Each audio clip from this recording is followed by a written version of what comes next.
Okay.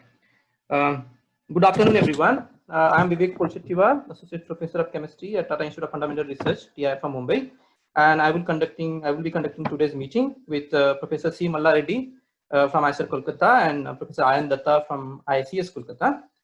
It's our great privilege to have eminent personality on this virtual meeting dais. We have Professor Ashutosh Sharma, Secretary DST, Government of India. DST is playing a key role in promoting science and technology in the country, and Professor Ashutosh Sharma took this organization to the next level with various unique schemes and programs to maintain India's key role in fast developing science and technology in the world. So we welcome you, Professor Sharma. We also have Sri Jayant Sahasrabudhe, National Secretary, Vigyan Bharati. Vigyan Bharati, a science movement with a Swadeshi spirit, where science and technology, in resonance with India's heritage, can meet societal challenges. Jayantji is a key leader in this dynamic science movement with a Swadeshi spirit, interlinking traditional and modern science on one hand, and natural and spiritual science on the other hand. We welcome you, Jayantji. We also have two eminent personality and well-known scientists of our country with us today on our virtual dais. Professor Saurabh Paul, Director IISER Kolkata. Welcome, Professor Paul. And Professor Shantanu Bhattacharya, Director IICS Kolkata. Welcome, Professor Bhattacharya. Professor Srinivasan Ramakrishnan, Director TIFR Mumbai, also supposed to attend, but he had another urgent meeting, so he conveyed his best wishes and he may try to join during the program.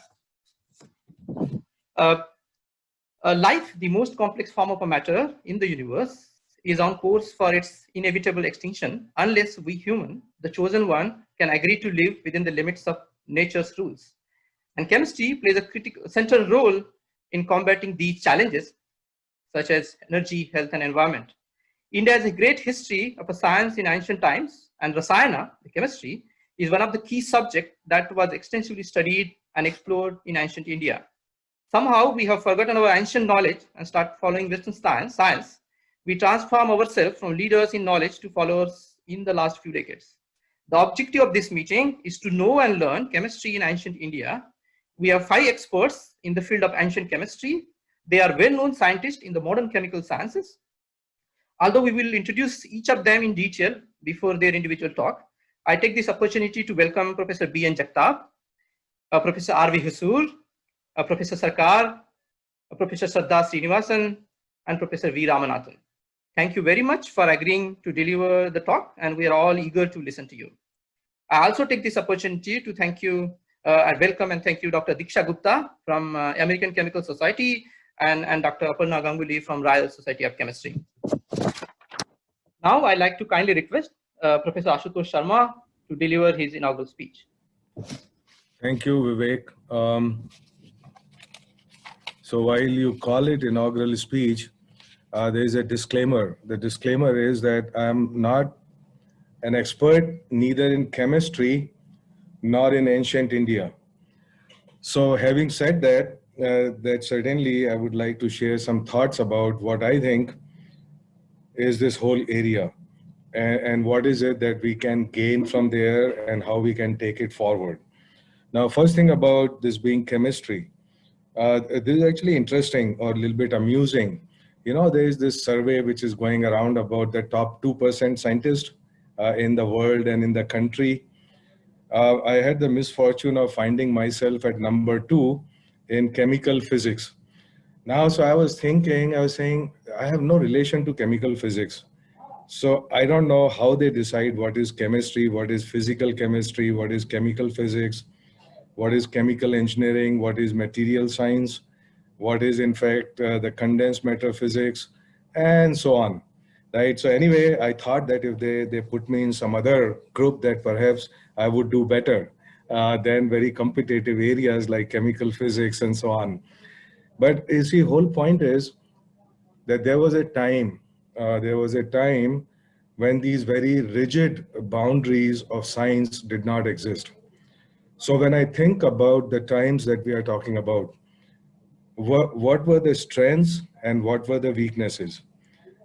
So I don't necessarily mean weaknesses in the sense of the modern weaknesses, but the tools at their disposal which were there, which is largely not science but technology. And let us look at some examples, right, of that. So it is, of course, very clear that there was a lot of chemistry and indeed all sorts of sciences and technology. And also the distinction between science and technology was not very hard, right? And that's fairly clear from the fact that anything that you would consider scientific in ancient times, it was put in practice, and that is how we know that these things existed. So the second aspect is that I also suspect that a lot of this science was actually done by practitioners. So there was no rigid distinction between armchair scientists as we have in the modern times, working either in industrial R&D or working in universities, which have no great deal of connect with the practitioners of science and how that science actually get translated in terms of real life. So this is, I think, a very strong distinction between pre-industrial societies and the post-industrial society. And the reason I'm saying this, it generates a lot of misconceptions and misunderstandings, right? At this divide, saying, look, if it's something is shown in practice, it could be the practice of bhasmas that may contain nanoparticles. It may be iron pillar or a whole lot of things which are Damascus steel, for example, which is not invented in Damascus. It may be iron pillar, as I said. It may be the use of copper and silver for health reasons, drinking water from copper pots and so on. All of this, one can be certain that all of this arrived through practice rather than a very deep understanding, for example, of the role of copper ions and their influence on antibacterial properties and so on. Now, why is that so? That is so because the tools of the trade, which is in terms of technology, were not available. I'll give you a simple example from chemistry, because I worked sometime in colloid chemistry. So this famous theory of DLVO theory, which explains the colloidal stability when the particles would stick together or they would not. Is simply explained by what was known at that time theoretically as the van der Waals forces, attraction, and the electrostatic double layer repulsion.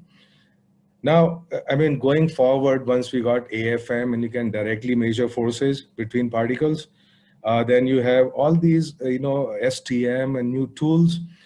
And then one could conclusively demonstrate that this was a very, not only very incomplete theory, even though it was proposed as explaining a lot of stuff, right, that existed, all the observations and stuff, and people accepted that in some sense. But now we know, modern colloid scientists know that much of it is either incorrect or incomplete. But how did we arrive at that conclusion? We arrive at that conclusion because of having more sophisticated tools. It is not so much about science, but a whole lot of modern science actually depends very critically on our tools of analysis, on our tools of measurements, and by direct evidence, if you would. So when we try to evaluate the contributions of ancient science, and not just in India, it may be in Roman times, in Greek times, and so on. Arabs did their science and a whole lot of flow of information back and forth and so on. We tend to forget some basic principles. And the first basic principle that I said is that there are no hard compartments between people who were working on, let us say, Temple of Ellora, which would require a very good detailed map that you would today produce by CAD/CAM. Right? It's impossible actually to dig a mountain and to arrive at the precision that is finally reflected. So obviously these tools and this insight, which we may call science and technology, existed without any doubt. Now the whole point is, oftentimes I hear the criticism that when we probe into ancient science, we take it as a fossilized body of knowledge. So of course, all history is like that. So when you look at the history, it is basically you evaluate what existed, and what was the societal, cultural context to it. And then there may be, as far as the science part is concerned, there are several lessons in it. For example, if we were to say, look, that there is such a thing as experimental science. Now, experimental science is arrived at by a very long practice, okay, if it is not controlled. So people in those days had this leisure that from generation to generation you could experiment and you could arrive at something by empirical means. Now, one may not be able to go to molecular mechanisms, one may not be able to go to cellular mechanisms and say, look, how does it work? What are the mechanisms, biological insights, and so on. But the fact remains, there's a body of knowledge which gives you a good clue to go forward. And so that clue cannot totally be ignored and should not be ignored. And so if we, for example, arrived at the understanding under what conditions, for example, drinking water from copper utensils would be helpful, under what conditions, how does it work, and so on. So going forward, I think it's a very good scientific thing, whether it is haldi. I mean, for a long time we said haldi has no meaning unless somebody goes about patenting it. But you go about patenting it, we must understand that there's been a lot of dislocation between how people thought in earlier days and how we think about science now. So, for example, a central dogma in pharmaceutical sciences today would be to extract what is called the active ingredient and then try it out, have double blind clinical studies and so on, right? So which has value, of course, but which is not to say that that's the only thing which has value, because if raw haldi, for example, is found to be suitable and beneficial, going from 10 generations or 100 generations, that information has meaning for science in the future. And that ought not to be discarded, but further probed and then taken to its logical conclusion. Of course, in science, there is no final conclusion. And so other thing about science is the corrective mechanisms must be built into it. So today we don't know. I mean, some point in time, I was told by doctors or the usual wisdom that eating ghee is not good for me. And now I believe them. I have some creaking joints, my old Indian bones, and now people come around and say, no, no, it's all right to have in moderation some ghee or whatever. So there are self-correcting mechanisms in science, and those are mostly related to the insights into how things work.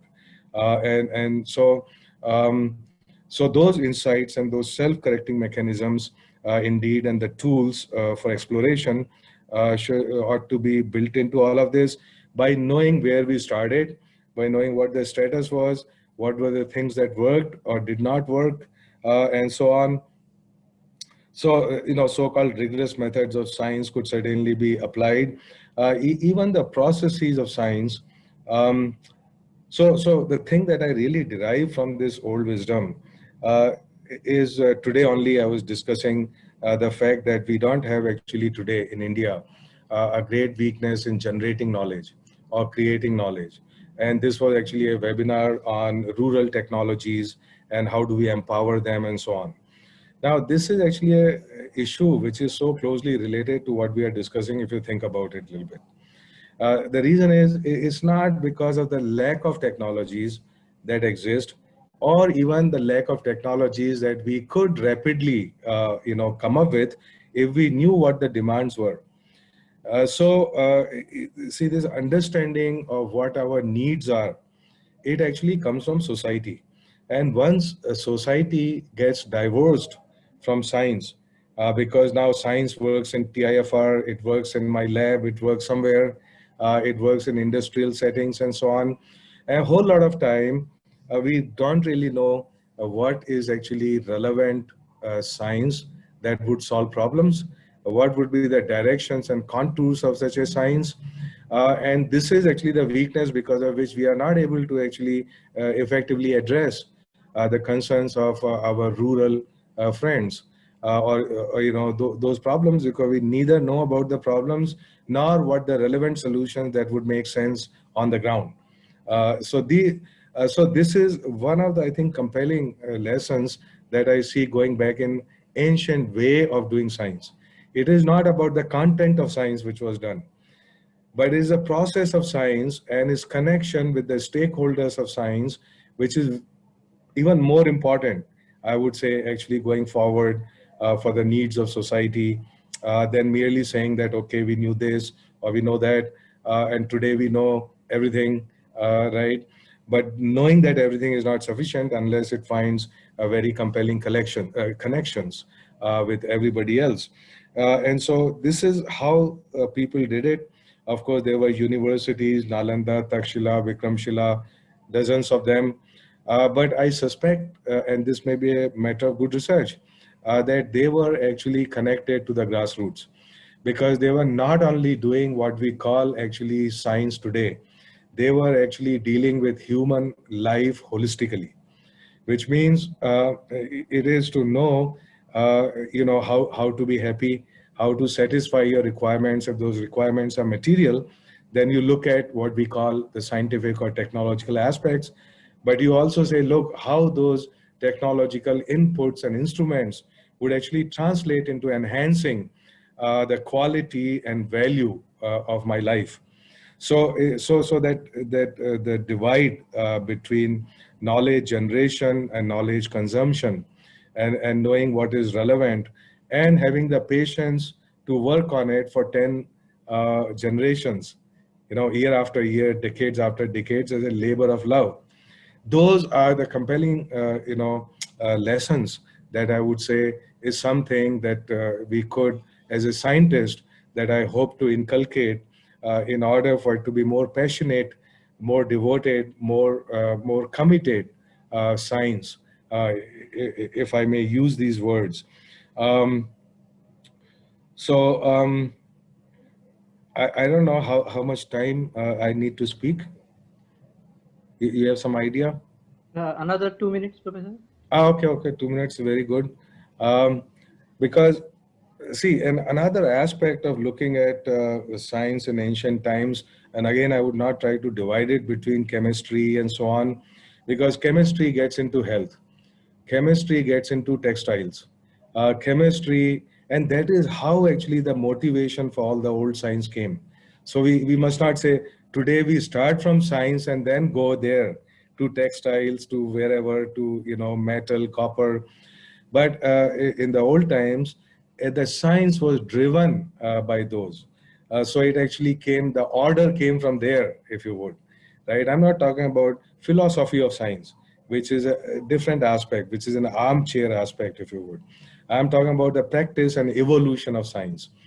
So yeah, so they, it's everywhere. Science in textiles, science in vessels, science in. So another aspect of their saying is, look, also the understanding and preservation and maintenance of things that came out from that science, because it may be lost very rapidly to the future generations. Give you an example. I was talking to a person who has painstakingly done decades of work on recording Ajanta paintings, right? Half of them are already gone, and the prediction is in another 50 years, all of these murals would be gone, right? Now, we would never know what were the chemicals, what were the natural derivatives of these pigments, how they came, how they remain vibrant for so many centuries, and so on. So this preservation of heritage of all kinds, that requires a good combination of modern science and understanding where this heritage science actually came from. And even the most modern tools like artificial intelligence, machine learning, have to be pressed in the service of reconstructing, interpreting, and preserving all of these heritage, which are in grave danger of being lost. And so this is another very fruitful area that you may wish to look at. And I'm very happy to note that you have a lot of deep committed minds actually in this particular conference. So we already heard Saurabh Pal, Shantanu Bhattacharya, Professor Srinivasan Ramkrishnan, and I see here Professor Jagtap, Professor Shada Srinivasan. All of them are deep experts into stuff that you are going to be discussing. Professor Husur, Professor Sabyasachi Sarkar, Professor Ramnathan, and Professor Ayan Datta, and all the people who are attending it. Clearly, I think we should have no skepticism. We should be totally confident that this is something which is worth doing. Right? Often people, I find that, it's because of our preconceived opinions and ideas about, what ought to be done, what ought not to be done, what is science, what is not science, and a very narrow interpretation of these aspects, makes it counterproductive. We don't, if something like this is done by Max Muller or by William Jones or in some great university XYZ of contemporary world, then perhaps we don't worry so much about it, but we are probably not so confident. And this, I think this lack of confidence, I again would repeat, has come because of a divide. Is divide between ancient and modern, divide in not comprehension about what is modern science and how it is driven by modern tools of analysis, rather than not only deep insights. So it is quite possible that empirically we have arrived at certain things in a well-reasoned way, while not putting them under an electron microscopy, which needs to be done as well. And so I think if we make that commitment to do it better and without any preconceived notions, then I think that this would be great for both science and history and the general wisdom, the foundations of the wisdom of human race as a whole, coming from very long time, that could be developed further. Whether it is about sustainable development, it's about a whole lot of things that, we have started thinking only about now. And there's a whole lot of what we call traditional wisdom, and a lot of it is related to science in a different form. And that could all be very helpful. Thank you very much. Thank you very much, Professor Ashutosh Sharma. I think you touch upon various subject areas of sciences. And I think in today's meeting, we will discuss each of those points by our 5 speakers. And I also like your last comment about having the confidence in our own ancient knowledge and use modern techniques to really study them and do them. Thank you very much. Now I kindly request Professor Sri Jayant Sahasrabuddhe to deliver his inaugural speech. Yeah, I may just say it's not a confidence and pride which is exclusive. Okay, so often people make the mistake that if you are studying chemistry in ancient India, that you are somehow against chemistry in ancient Rome. Exactly. It is not that.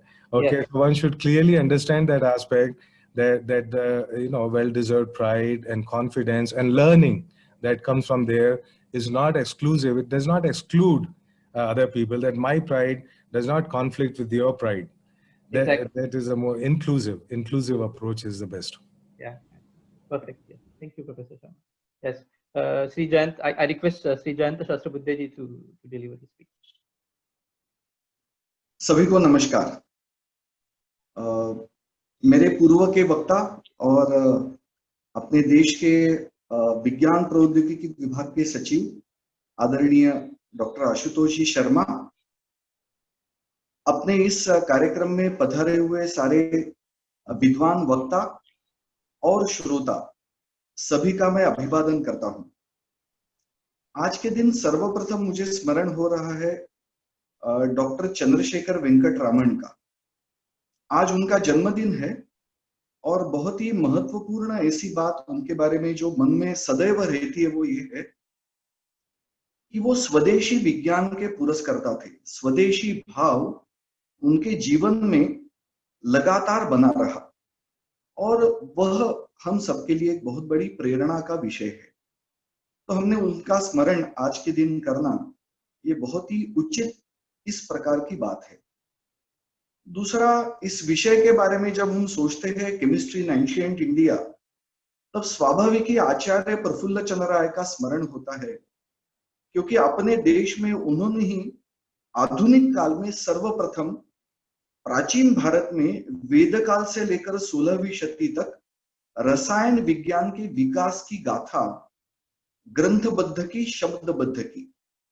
तो तो उनका भी स्मरण होता है और उनका भी ये जो एक प्रेरणादायी काम है वो सब दूर पहुंचाने की बात सतत मन में आती है। तो इन दोनों का स्मरण आज मुझे इस क्षण पर हो रहा है और मैंने आपके सामने उसको व्यक्त करने की इच्छा की थी। हम सब जानते हैं कि ये जो विषय है जो आपने चुना है आज के दिन, उसका महत्व बहुत ही बड़ा है। मैं कुल 3 बातें जो आज मन में है वो आपके सामने रखना चाहता हूं। एक पहली बात ऐसी है इस विषय के महत्व की कि हम सब जानते हैं कि अपने देश में अंग्रेजों ने ये बात सतत अपने भारतवासियों के मन पर अंकित करने का प्रयास किया कि भारत में विज्ञान नाम की कुछ बात ही नहीं थी। भारत के लोग ज्ञान का कभी विचार नहीं करते थे। भारत एक अंधकार में डूबा हुआ देश था। तर्कपूर्ण विचार क्या करना, कैसे करना, इसकी क्षमता भारतीयों के पास कभी थी ही नहीं। तो भारतवासियों के मन पर ये जो बहुत एक बड़ा आघात अंग्रेजों ने करने का प्रयास किया, उससे एक बात ये ध्यान में आई कि अंग्रेज एक भारतीय इस नाते हम सब की जो पहचान है उसको मिटाना चाहते थे। और हमारे देश में जो स्वतंत्रता का आंदोलन हुआ वो केवल अंग्रेजों से मुक्ति पाने का आंदोलन नहीं था। तो स्व यानी अपने देश की जो पहचान है, जिस ज्ञान की परंपरा का उल्लेख हम सभी करते हैं, वो भारत की पहचान है। उसको सुरक्षित रखने का कार्य अपने देश में सभी ने मिलकर करने का विचार किया और वो जो एक कार्य हुआ आंदोलन का नाम है स्वतंत्रता आंदोलन। ये केवल अंग्रेजों से मुक्ति का आंदोलन नहीं है। तो आज के विषय का यह महत्व है कि हमने अपनी पहचान को सुरक्षित रखना चाहिए और उस दृष्टि से किसी भी देश का इतिहास, उसकी गौरवशाली ज्ञान की परंपरा, ये बहुत ही महत्वपूर्ण रहती है। उससे हम सब अपनी पहचान मानते हैं और उस पहचान को सुरक्षित रखना यानी स्वतंत्रता है। उस दृष्टि से आज के इस विषय का महत्व बहुत बड़ा है। और जैसे अभी आशुतोष जी ने कहा कि सेल्फ कॉन्फिडेंस, इसका अर्थ क्या है? स्वाभिमान है। स्वाभिमान और अहंकार में बहुत बड़ा अंतर है। अहंकार हमेशा दूसरों को दबाना चाहता है, लेकिन स्वाभिमान इस प्रकार का भाव लेकर नहीं आता। हम स्वयं के बारे में, स्वयं की पहचान को बनाकर रखने के लिए, उसको सुरक्षित रखने के लिए प्रयासरत रहेंगे, लेकिन इसका मतलब ये नहीं कि दूसरों की पहचान मिटाएंगे। लेकिन स्वयं की पहचान को सुरक्षित रखना ये हम सभी का दायित्व है और एक अधिकार है। उसको समझना है और उस दृष्टि से आज के इस विषय का महत्व हम सब समझ पाएंगे। तो हमें इसका विचार करना चाहिए कि ये पहली बात है महत्वपूर्ण कि भारत की जो ज्ञान की गौरवशाली परंपरा है उसको ठीक समझना, उसको सुरक्षित रखना और उसको अधिक विकसित कर सकते हैं क्या, आधुनिक विज्ञान के साथ उसका मेल समन्वय कैसे कर सकते हैं, इसके बारे में सतत विचार करना ये हम सभी का दायित्व है और उसका स्वतंत्रता से बहुत बड़ा संबंध है। ये हमें सभी ने बहुत अच्छी तरह से ध्यान में रखना चाहिए। और एक बात विशेष रूप से ध्यान में रखनी चाहिए कि भारत में ज्ञान विज्ञान की जो परंपरा है उसका विकास कैसे हुआ, ये एक बहुत ही महत्वपूर्ण इस प्रकार का अध्ययन का विषय है। क्योंकि हम सब जानते हैं कि आधुनिक विज्ञान का इतिहास बहुत ही छोटा है। कुछ शतकों पूर्व ही इसका प्रारंभ हुआ, ये हम सभी जानते हैं। लेकिन भारत में जो ज्ञान और विज्ञान दोनों की परंपरा है वो बहुत पुरानी है, यानी हजारों वर्ष पुरानी यह परंपरा है। तो हमें उसको और अधिक गंभीरता से और गहराई से देखने की आवश्यकता है। और मैं ऐसा मानता हूं कि इसमें एक बड़ी विशेषता दिखाई देती है, वो ये है जिसका उल्लेख भी आशुतोष जी ने किया कि भारत में विज्ञान के आधार पर जो बातें विकसित, उसको हम सभी ने जीवन में उतारने का सफल प्रयास किया। आज विज्ञान के क्षेत्र में मैं एक विज्ञान आंदोलन का कार्य करता हूं, इसलिए मैं जानता हूं कि आज हमारी सारी जो बातें चल रही है, परिश्रम हो रहा है, वो किस लिए हो रहा है कि विज्ञान लोगों तक पहुंचाना। एक बहुत बड़ी दूरी दिखाई देती है कि विज्ञान और अपने देश के या दुनिया के सामान्य लोग, इस दूरी को अगर पाटना है तो भारत में विज्ञान का विकास, और वो केवल विकास सैद्धांतिक रूप से नहीं, तो उसको जीवन में कितनी सफलता से हमने उतार दिया, ये एक जो गाथा है भारत के विज्ञान के विकास की, उसको समझने की बड़ी आवश्यकता है। एक दूसरी भी कठिनाई मैं जितने मेरे अनुभव से समझ रहा हूं वो ये है कि जिसे हमने जीवन में उतारा, जो सामान्य बातें हो गई, जैसे आशुतोष जी ने अंत में उल्लेख किया हल्दी के बारे में। अपने देश में हर घर में हल्दी का उपयोग कैसे करना, क्यों करना, ये एक सामान्य ज्ञान है। आधुनिक विज्ञान अभी हल्दी का महत्व समझ रहा है, लेकिन हमने ये विचार करना चाहिए कि अपने देश में भी हल्दी के बारे में अच्छा अध्ययन होकर, उसके महत्व को समझकर वो जन जन तक पहुंचाया गया। इसलिए अपने देश में ये बहुत ही मौलिक ज्ञान, एक सामान्य ज्ञान, यानी हर व्यक्ति के घर में इस प्रकार का ज्ञान पहुंचाना, ये अपने देश में विज्ञान के विकास की और उसकी यात्रा की बहुत बड़ी सफलता, ऐसे हमें समझना चाहिए, मानना चाहिए। ऐसा मुझे बार बार विचार करने पर लगता है। तो उस दृष्टि से जैसे आशुतोष जी ने उल्लेख किया कि हमने इस विज्ञान के विकास की इस पूरी यात्रा को बहुत अच्छी तरह से समझना चाहिए। ये केवल एक सामान्य ज्ञान, जनरल नॉलेज कहते हैं, ऐसा नहीं है। तो अपने देश में बहुत ही गहराई से विज्ञान का विकास कैसे हुआ, और कई नई बातें हैं। अभी अभी मैंने एक शोध पत्र सुना और पढ़ा, उसका शीर्षक था a time to fast. Fast यानी व्रत, उपवास। अभी समय आ गया है कि व्रत रखने का, और उसमें ऐसे दिया गया, आप सब शायद जानते होंगे कि क्रोनोबायोलॉजी नाम का एक विषय अब विकसित हुआ है। उसमें अपने शरीर के अंदर एक घड़ी चलती है, प्रकृति में भी एक घड़ी चलती है, काल चक्र होता है, और उस काल चक्र के साथ अपने जीवन को मिलाकर चलाना, ये आज की विज्ञान की नई बात है। और उससे ये बात आ गई कि व्रत रखना क्यों महत्वपूर्ण है, और उसमें भी एक वारंवारिता होनी चाहिए, उसमें एक फ्रीक्वेंसी होनी चाहिए। तो सहज हर भारतवासी के मन में आएगा कि अरे अपने देश में जैसे आज शनिवार है तो व्रत रखना चाहिए। हर कई घरों में शनिवार को व्रत रखते हैं। हर शनिवार को व्रत रखना, एक निश्चित वारंवारिता के साथ व्रत रखना, आधुनिक विज्ञान भी उसको अब कह रहा है। ये बड़ी मजेदार बात है। तो अपने देश में इस प्रकार से विज्ञान के द्वारा निर्मित ज्ञान जो था, जो विकास हुआ था, उसको जीवन में उतारने की सफलता हमने पाई थी, ऐसा मुझे बार बार लगता है। तो हम सभी ने इस बात को भी गहराई से समझने की बड़ी आवश्यकता है। दूसरी बात भी यह है, अगर इतनी अचूक इस प्रकार की ज्ञान की परंपरा अपने देश में थी, तो उसके पीछे जो सिद्धांत होते हैं, मंत्र होता है उसका, वो कैसे विकसित हुआ होगा, इसके बारे में भी गहराई से विचार करने की आवश्यकता है। और कई लोग ऐसे बोलते हैं, बात करते हैं कि ये तो सतत कुछ बात करने से ज्ञान आता रहता है, लेकिन उसके बाद भी एक तर्कपूर्ण विचार पद्धति अपने देश में रही है, और उसका प्रकटीकरण, उस तर्कपूर्ण विचार पद्धति का प्रकटीकरण जीवन के हर क्षेत्र में दिखाई देता है। अभी अभी मैं थोड़ा अध्ययन कर रहा हूं नोम चॉम्स्की का। तो हम सब जानते हैं कि अभी अभी पश्चिमी जगत में भाषा का विज्ञान, इसके बारे में एक प्रकार की जानकारी उनको होने लगी है अब, यानी मुश्किल से 70-80 साल का इतिहास है ये। तो हमें ये समझना चाहिए कि अपने देश में जैसे चॉम्स्की के जो गुरु थे लियोनार्ड ब्लूमफील्ड, उन्होंने पाणिनि के अष्टाध्यायी के बारे में ये कहा कि what is Panini's Ashtadhyayi, for him it was the greatest monument of human intellect.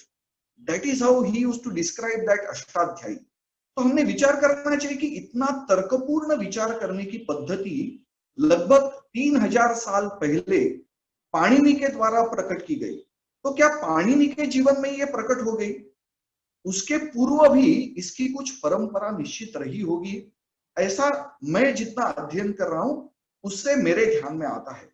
तो हमने इस बात को भी ठीक समझना चाहिए कि अपने देश में भी सैद्धांतिक रूप में विज्ञान का विकास हुआ था और उसके बाद ही उसका उपयोजन यानी एप्लीकेशन ये स्वाभाविक हो रहा था। और सबसे बड़ी बात, हमने उसको सामान्य लोगों के जीवन में उतारा, ये एक बहुत बड़ी बात है। तो इस प्रकार से हम जब भारत के विज्ञान के इतिहास के बारे में चिंतन करते हैं, विचार करते हैं, तो उस समय इसका भी विचार करना बड़ा मैं आवश्यक मानता हूं। और एक बात बड़ी महत्वपूर्ण है कि अंग्रेजी के ज्ञान के द्वारा ही प्राचीन भारत के विज्ञान के बारे में जानकारी मिलेगी, ऐसा मुझे नहीं लगता। तो हमें प्राचीन भारत का विज्ञान जिस भाषा में लिखा गया था, ऐसी सारी भाषाओं का अध्ययन करने की भी बड़ी आवश्यकता है। तो ये भी बात एक हमें ध्यान में रखने की आवश्यकता है। रसायन विज्ञान के बारे में तो बहुत महत्वपूर्ण बात मुझे ये लगती है कि भारत एक समृद्ध इस प्रकार का देश रहा हजारों साल तक, और उसी के कारण विदेशी आक्रमणकारी उनकी नजर सतत भारत में रही, और इस भारत की समृद्धि में रसायन विज्ञान का बहुत बड़ा योगदान रहा है। शायद उसकी कल्पना करना भी आज कठिन होगा। तो हमें इसका भी विचार करना चाहिए कि रसायन विज्ञान ये अपने देश का एक बहुत ही महत्वपूर्ण इस प्रकार की विज्ञान की शाखा या विधा थी, जिसके कारण भारत समृद्ध हुआ था।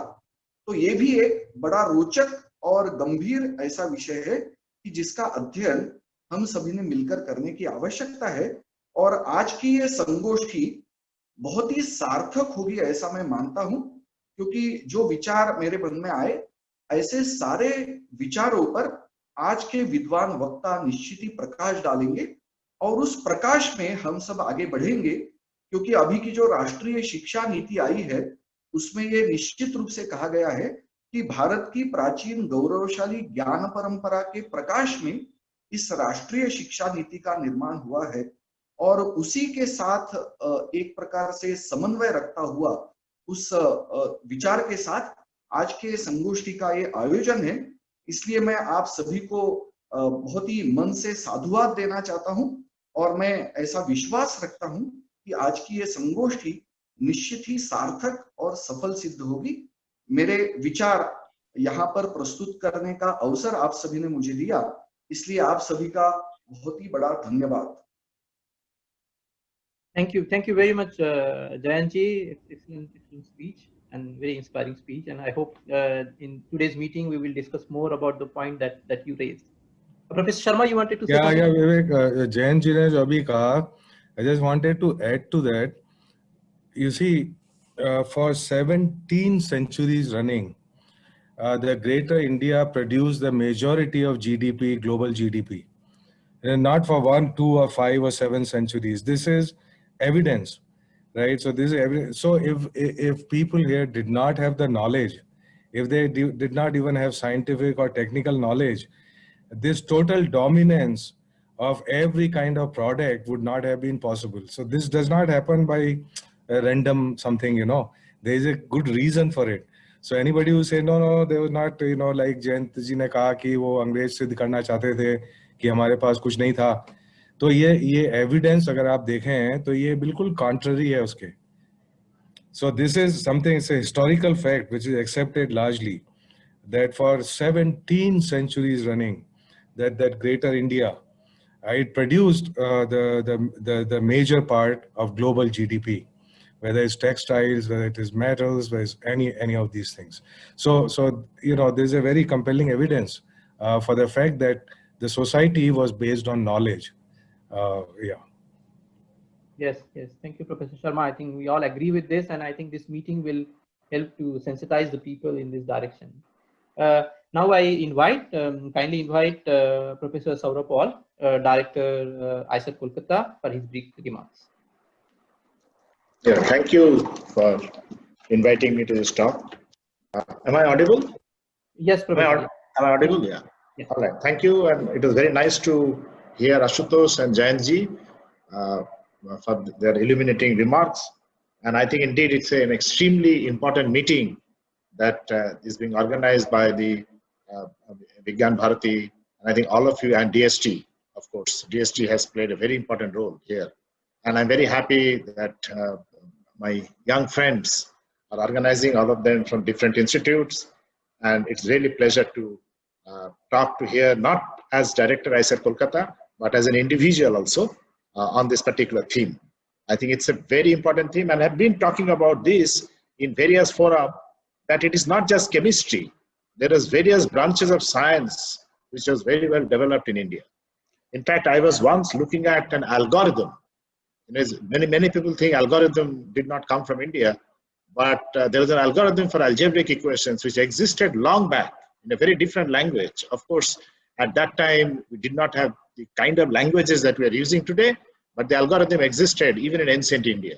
So what I want to say, of course, algorithm is part of computer science. Many of us know that in mathematics, India was, of course, a leader for a long time. The concept of zero came from India. So I think it was not very surprising that India has been the leader. And as Ashutosh said, for 17 centuries, they have been leading in terms of knowledge. If you look at, of course, specifically chemistry, and that is what this meeting is about, chemistry in ancient India, it is indeed true that if you look at the Indus Valley, which is the oldest civilization, something like 4,000, 3,000 BC, you will find clear evidences of minerals, metals, metallurgical processes, even alkalis and acids. I find a lot of good talks actually following this. So I will not talk much about this, but the excavation at the Mohenjo-daro and also in Sindh and Harappa very clearly identified gold, silver, copper, and much of these have been actually used. Gold, for example, has been used, of course, in jewelry, silver in ornamental vessels as well as in jewelry, copper and bronze even for weapons. It's very clear that these existed a long back. In fact, even before the Vedas. This is actually beyond the Vedas that I've been talking about. And then, of course, during the Vedas, the Rig Vedas, we had the leather. I think there's very clear evidence of leather existing, the cotton, glass, paper, many of those chemicals. And I'm sure my speakers, various distinguished speakers, I saw the titles, will elaborate on them. They actually agree, even soap, dyeing, cosmetics, perfumes. Many of these actually existed, which is amazing actually, during the Rig Veda's time, the Rig Veda area. Ayurveda, of course, many of us know. Ayurveda, we are actually more, in more modern times, we talk about Ayurveda all the time. And this existed again, long back in India. So the chemistry was certainly established in India. The problem, of course, have been, many of us wonder, how did it exist? What did you understand? And this is the whole concept. It is not just the existence. Like in the case of the alchemy, you know that you can do it. How can you do it? But I believe many of the things that people used in India tells me that in ancient India, there was some knowledge also. And that is, as Professor Sharma was also mentioning, the knowledge that is very important. And the process by which they did the science, that has been the most important thing. And there are considerable evidences that such processes also existed. And this is where I think the discussion today would highlight how can we find them out. The documentation has been a problem. And I think that is very squarely the issue, that how can we establish? And because of the fact that we cannot establish, there are always debates on the knowledge. But there are no debates on the fact that the chemistry existed. In fact, chemistry existed in ancient India much before, of course, any other countries. If I'm talking of the Mohenjo-daro civilization, then the chemistry existed. So there is, of course, no doubt that the chemistry existed. How much of the knowledge was there? That's a question that we have to debate. And the modern chemistry, we started from, let's say, Lavoisier, who is called the father of modern chemistry. The knowledge that we gained after that, how much of that existed in the ancient India, that is something that can be debated. But I think there are considerable evidences that, in fact, the knowledge must have existed. The knowledge of not just chemistry, knowledge of the other branches of science. And that is why I talked about mathematics, computer science, where the knowledge was very important.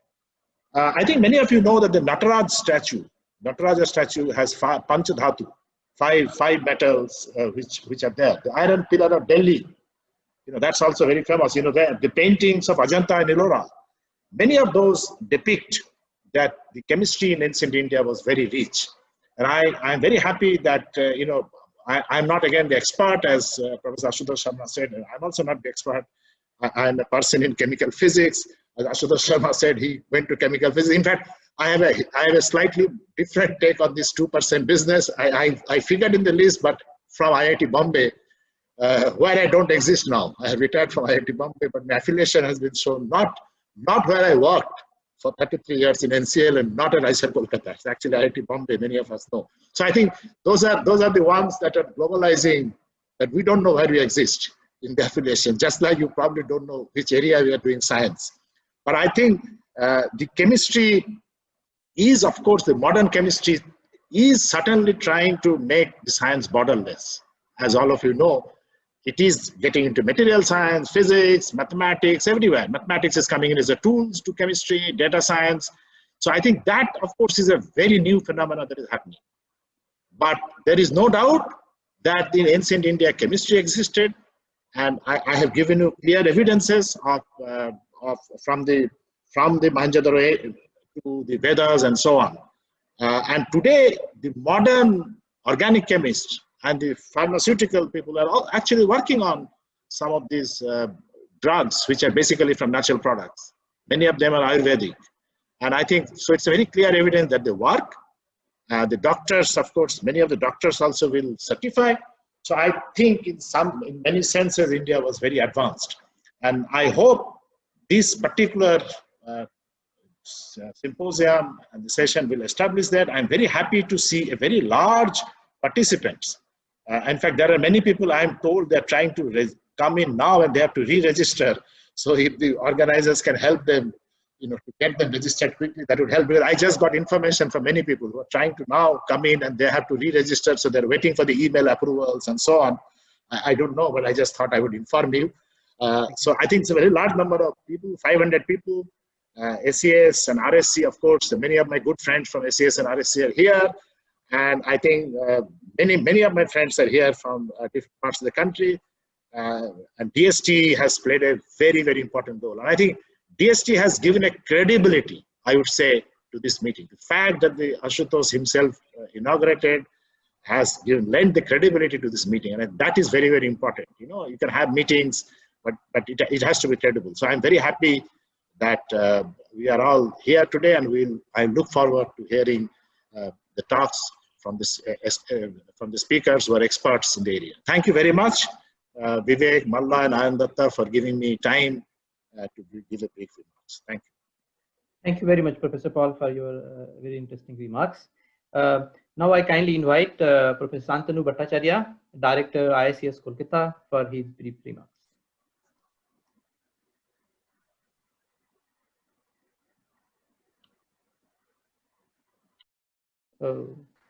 Hello.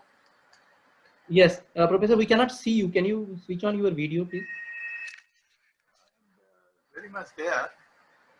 Your video is off. No, video is not off. Okay. Yeah, it's coming now. Yeah. Okay. Thank you very much for making me part of this important discourse, which Professor Ashutosh Sharma and Jayant Subuddeji have inaugurated. And I think this is a topic, which is very close to our practice. If I actually quote you, the book written by Arthur Bassham, noted Western Indologist, the two books that he has written, one is entitled The Wonder That Was India, and the other one, The Origin and Development of Classical Hinduism. You will find that ancient Indian theories were brilliant, imaginative explanations of the physical structure of the world. In large measure, agreed with the discoveries of modern physics. Now, parallel to the development of the concepts of atom and atomic permutations and combinations in physics, there were also... Professor Bhattacharya, sorry to interrupt, but your video is gone off again. Yeah, it's good now. Yeah, sorry. Yeah. Parallel to the development of the concepts of atom and atomic permutations and combinations in physics, there were also fantastic development of ideas in the area of chemistry. However, given the nature of chemistry, the ideas did not remain confined to only the theory and abstract level. Indian ideas about chemistry grew experimentally.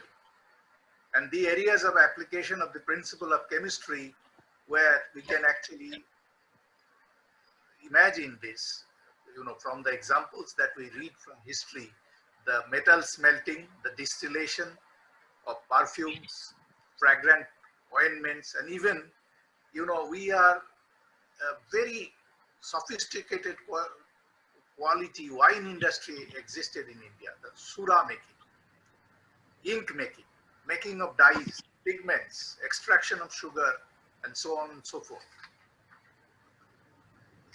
Incidentally, the empirical nature of chemistry is also reflected in the word we use in substances such as padartha, which is a combination of two steps. It's in chemistry, you go stepwise transformation. Pada means step and artha means which transforming to some kind of a meaning. So that means you transform one molecule into another molecule, and thus the word padartha can be literally translated to mean the meaning in steps in chemistry. Perhaps this reflects the fact that chemistry knowledge was acquired step by step through experimental discourse and actual process day-to-day activities. And of course, in ancient India, chemistry was known as Rasayan Shastra, and this all means, this means science of liquids. Much of chemistry is based on liquids. And there were also, we find that there were existence of chemical laboratories, which was also known as Rasakriya Nagaram, Rasakriya Shala, which literally means school where liquids are activated. And a chemist was referred as a Rasatantra Bid, a person having the knowledge about the liquids. Other kind of terminologies that we read from ancient literature is Drabya, which means slurry, Dravan, which means solution. These are also referred to chemicals. Thus, in ancient India, chemistry was evidently developed to a very significant level in India. India had a very ancient tradition of texts. Amazing information is available on metals, ores, their queries, the compounds, the alloys, and all of these things you will find new developments in terms of devices. In fact, today we are talking about a day on which Sir C.V. Raman was born. And C.V. Raman, we are very fortunate. He worked in our country and he brought the first Nobel Prize in science from this very institution, Cultivation of Science. And actually he worked on various kinds of solutions for the analysis using his Raman spectroscopy. So this is much in the modern era, but I think olden days we had the scope of understanding various kinds of formulations and solutions using which you could analyze products. In fact, the word sugar has its origin in Sanskrit and considered to be derived from the term sharkara, and the technology for the same perfected in the times of yore. In fact, Oxford Dictionary also defines the word camphor, which is derived from the term found in Sanskrit, that is the root word is karpuram. Metallurgy, the science of extraction of metals, is also found in its advanced state. In fact, we find, already we heard the mentioning about the iron pillar or the alloy that has been created in minars in Delhi, which is actually remaining rustless for centuries. And there were evidences of flake copper technology, forge finishing, and making of tin metal also was known. The technical term for its ore has been also derived from Sanskrit. The art of making of ornamental silver, gold, and other techniques of making alloys were perfected during Vedic period. So making of dyes from plant sources, which are primarily natural products, the isolation and applications have all been perfected during that period of time, indicating the level of technical knowledge available which form the basis of modern chemistry. In fact, the word indigo for a dye has its origin relating to the term India, and the aniline dyes have the term found in Sanskrit word nilam, which means blue. So several synthetic methodologies which we adopt today in the practice of chemistry, making drugs with the modification and improvements, were actually found in Vedas through abstracts. So one can find this in Sanskrit scriptures, inscriptions. And medicine was a divine stuff, and a great care was exercised for the purity of drug, and there were codes of conduct for physicians to follow. So methods of formulation, synthesis of drug, proper mode of its administration, dosage, all of these were adequately documented. You can find this in Sara Samhita, which clearly stipulates and its classic utility. The ancient formulations like Chyavanprash astonish modern drug formulation. You can even analyze them using electron microscopy to find out the existence of various kinds of nanoparticles like in Vaswas, Sarna Vaswas, and so on and so forth. Even mercury has been very extensively utilized, in which have demonstrated the medicinal properties. Other classic examples of natural product, what we call in today's parlance, where you can see them during Vedic period from tulsi, vilva, and neem. These leaves, to state a few. In fact, haldi, which has been mentioned by Professor Sharma and Jayantji, actually haldi, which is now making a big noise in the Western world, because curcumin, which is the active ingredient from haldi, have been discovered. But I think we had known centuries ago the utility of haldi, its anti-obesity properties, its antioxidant properties, because of the presence of polyphenolics. But some of these things, even without the advent of nuclear magnetic resonance spectroscopy or electron micrography, have been perfected through ancient knowledge in India.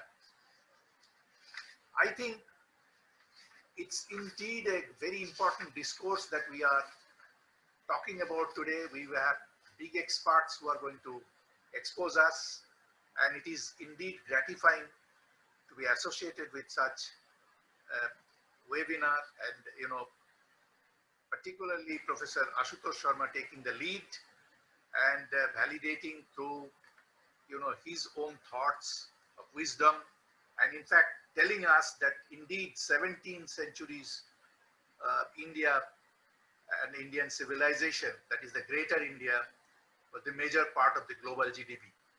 So surely Indian society was a source of deep-seated knowledge, and we must recount them, bring that back, and make connections with the modern day chemistry so that India gains its rightful place in the world again.